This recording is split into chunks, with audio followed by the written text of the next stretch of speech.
Jangan lupa like, komen, dan subscribe channel YouTube TVRI Bengkulu. Dan jangan lupa nyalakan notifikasinya.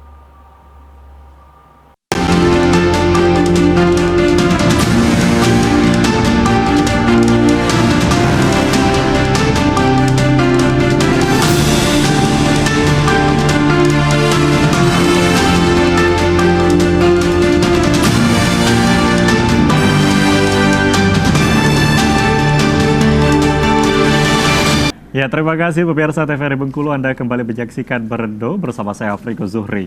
Masih dalam tema yang sama, Roadshow Bus KPK 2023 di Bengkulu dengan narasumber kita yang hadir kali ini, Bapak Wawan Murdiana dan juga Bapak Heru Susanto.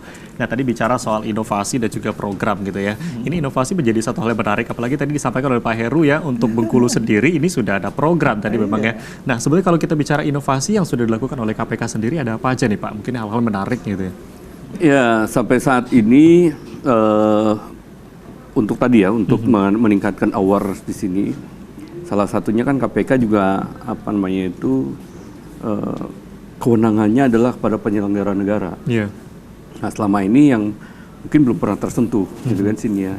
2 tahun terakhir kita bikin yang namanya program Paku Integritas. Paku Integritas. Ya, penguatan anti korupsi untuk penyelenggara negara berintegritas. Nah, itu mulai dari menteri, wakil menteri, eselon satunya, plus pasangannya. Oke, plus pasangan. Karena kita tahu bahwa pasangan juga ini berpengaruh besar sekarang kan gitu kan. Jadi kita ajak ke KPK kurang lebih 1,5 hari lah ya, untuk mendengarkan arahan dari pimpinan, kemudian ada diklatnya, termasuk di dalamnya adalah upaya-upaya menyadarkan mereka. Bahkan ada satu sesi setelah secara emosional nanti diisi, secara diisi oleh para narasumber di situ. Sore harinya kita ajak untuk berkunjung ke rutan, Pak. Ajak ke rutan. Bahkan saya bilang, bapak-bapak, ibu-ibu, kalau mau nyobain nanti saya kasih waktu 1 menit atau 2 menit untuk di dalam merasakan atmosfernya kayak apa. Dan mudah-mudahan itu menjadi pengalaman pertama dan terakhir gitu ya. Jangan sampai gitu kan. Nah, itu kira-kira seperti itu. Nah, sekarang berkembang. Sekarang ada PJ kepala daerah nih, PJ gubernur, PJ bupati, wali kota, di mana kewenangannya sama. Dan mereka tidak capek, Pak, tidak capek untuk kampanye dan lain-lain. Ditunjuk mereka menjadi PJ gubernur. Nah, itu menjadi sasaran kami juga. Jadi kami undang para PJ gubernur, PJ wali kota, bupati, beserta pasangannya, termasuk pimpinan DPRD-nya, kita ajak juga ke Jakarta untuk mengikuti program, salah satunya adalah Paku Integritas ini. Jadi penguatan anti korupsi untuk penyelenggara negara berintegritas, supaya mereka diingatkan lah ya, diingatkan, terutama dengan pasangannya tadi, karena sangat berpengaruh pasangan itu. Dari kasus-kasus yang ditangani oleh KPK ternyata banyak juga yang dipengaruhi oleh pasangan gitu kan, untuk melakukan tindak pidana korupsi. Ini menjadi satu hal menarik, artinya pasangan ini juga bisa menjadi penentu gitu ya, gimana nantinya gitu ya Pak. Nah, kalau kita bicara bagaimana soal integritas dan bagaimana diberikan pendidikan dan lain sebagainya terkait anti korupsi ini sendiri, tapi terkadang masyarakat ini masih juga mungkin ada yang belum paham, mungkin ada juga yang takut gitu ya untuk melapor dan lain sebagainya. Nah, terkait dengan pendidikan, setelah diberikan pendidikan, apakah ada tindak lanjut lain gitu ya untuk masyarakat ini mungkin ketika melihat di lingkungan sekitar dan lain sebagainya untuk bisa melapor dan sebagainya, ini seperti apa? Ya, biasanya kalau untuk itu kami biasanya khusus untuk para pemuda, teman-teman LSM, organisasi mahasiswa, gitu kan ya, HMI dan lain-lain, itu kita undang khusus. Kalau mereka undang khusus, BIMTEK-nya, bimbingan teknisnya khusus. Jadi selain dikenalkan korupsi dan lain-lain, saya bilang begini, Anda pemuda-pemuda ini yang masih berjiwa muda ini punya kontribusi di dalam, karena keberanian ya, masih muda tadi, di dalam penindakan. Yakni harus melapor, kan gitu ya sini. Tapi saya bilang, jangan asal lapor. Harus disertai bukti awal. Gimana caranya dapat bukti awal? Harus investigasi. Gimana cara menginvestigasi? Makanya dibikin bimbingan teknisnya.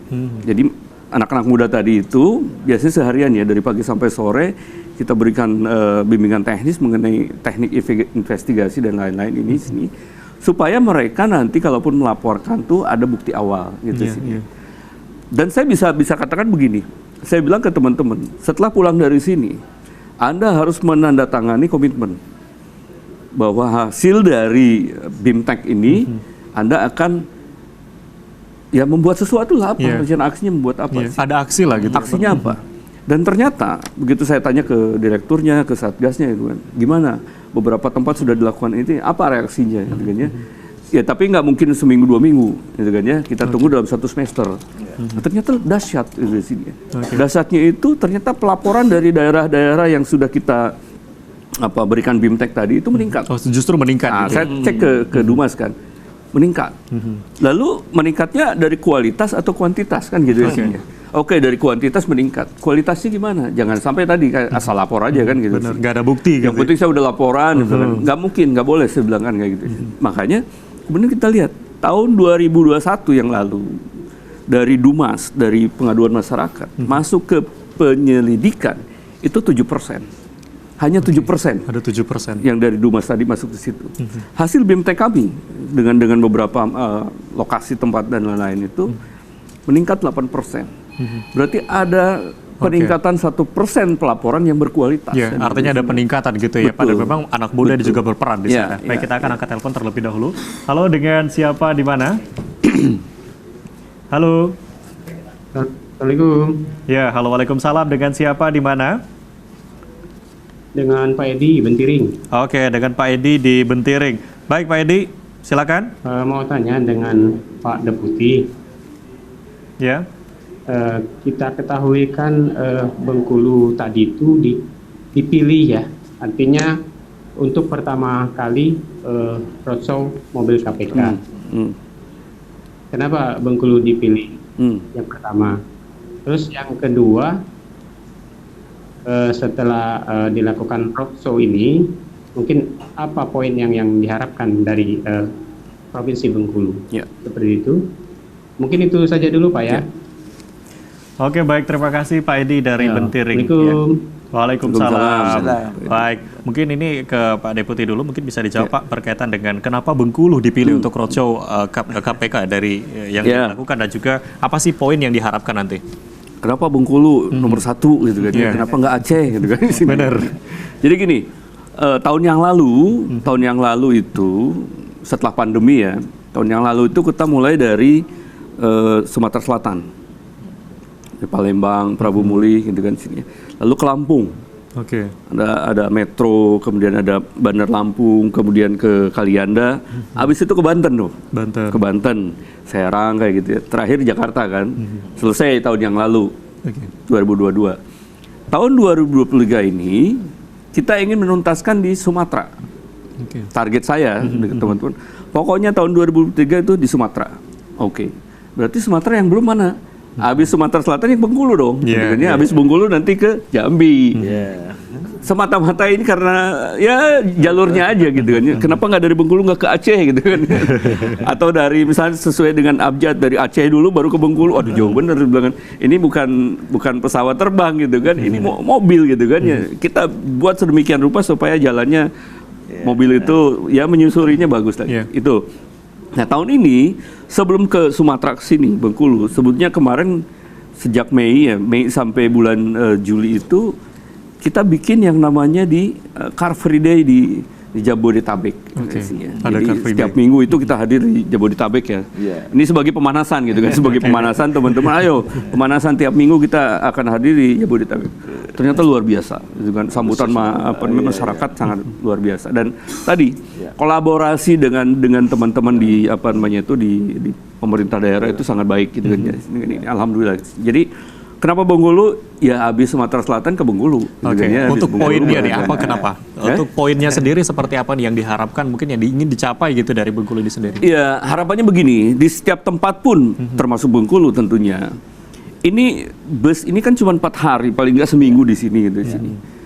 Tapi saya nggak mau, kami nggak mau setelah bus ini keluar dari Bengkulu terus nggak ada apa-apa lagi di sini, sepi-sepi aja gitu. Kita nggak mau. Artinya ini kan hanya trigger nih, gitu kan ya. BIS KPK ini trigger dalam berbagai hal tadi ya Pak ya. Pendidikan anti korupsi, pencegahan maupun penindakannya itu sebagai trigger. Nah harapannya teman-teman di daerah di sini termasuk di Bengkulu tentunya bisa mengambil hikmah dari bis anti korupsi selama seminggu di sini itu, atau mungkin mereplikasi gitu kan ya, mereplikasi kegiatan-kegiatan yang sudah ada di sini. Ya mungkin nggak tiap minggu gitu kan ya, apa sebulan sekali, 2 bulan sekali, silakan gitu di sini. Yang penting itu bahwa kembalinya atau sekeluarnya bis ini dari Bengkulu, ya harus ada berbekas dong di sini. Benar. Apa gitu kan ini. Harus ada hasil gitu yang didapatkan. Tentu kalau bisa mungkin secara fisik ya Pak, mohon maaf ini ide aja. Secara fisik tahun depan ada bis anti korupsi Provinsi Bengkulu misalnya. Bisa jadi. Ini secara fisik. Oke, mungkin bisa ya Pak Heru. Kalau nggak mungkin fisik, programnya, kegiatannya misalnya. Oke, baik, kita akan jeda sejenak, nanti kita lanjutkan kembali. Baik pemirsa TVRI Bengkulu, masih dalam tema yang sama, kami akan kembali setelah yang satu ini. Jangan kemana-mana, tetap di Berendo.